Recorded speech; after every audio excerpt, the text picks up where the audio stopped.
Das Museum für Kunst und Gewerbe in Hamburg hat sich im Rahmen einer Ausstellung mit dem Thema Raubkunst befasst. Doch was ist eigentlich Raubkunst?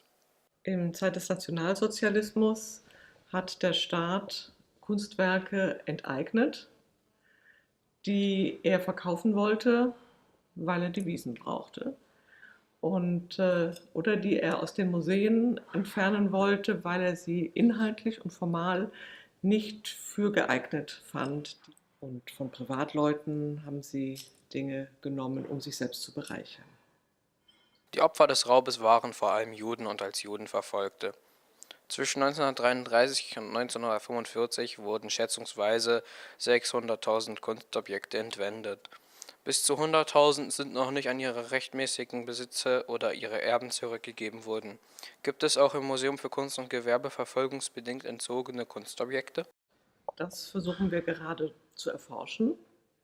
Das ist ein langwieriger Prozess, weil die Dinge ja nicht direkt von dem rechtmäßigen Besitzer zu uns gekommen sind, sondern über viele Stationen, Auktionen oder andere Zwischenbesitzer, sodass ich also da keine Zahlen nennen kann. Wir betreiben seit vielen Jahren die Provenienzforschung, die uns sagen soll, woher die Objekte kommen, die bei uns im Haus aufbewahrt werden. Insgesamt sind ja die wenigsten Objekte, die wir hier zeigen als ein Museum angewandter Kunst, fürs Museum gemacht, sondern haben immer in einem Lebenszusammenhang gestanden. Also das, woher die Objekte kommen, ist insgesamt eine sehr, sehr spannende Frage.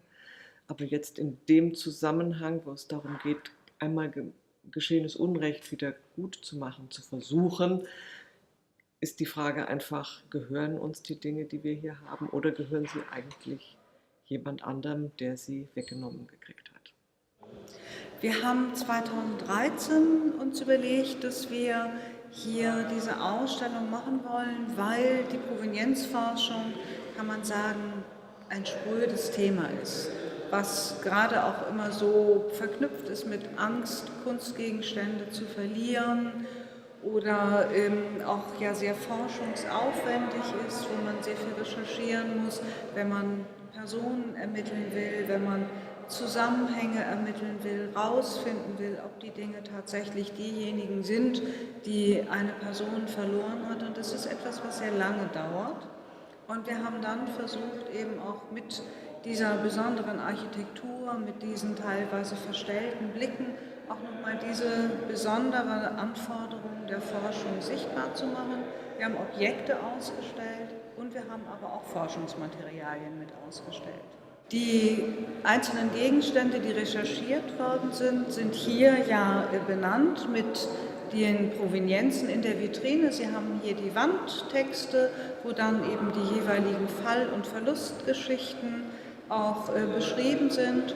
Und dann ziehen sich diese roten Dreiecke durch die Ausstellung, wo man immer sehen kann, da ist recherchiert worden. Ein rotes Dreieck heißt nicht, dass es sich um Raubkunst handelt, sondern dass es Stücke sind, die aufgrund ihrer Zugangsgeschichte den Verdacht gehabt haben, die untersucht worden sind.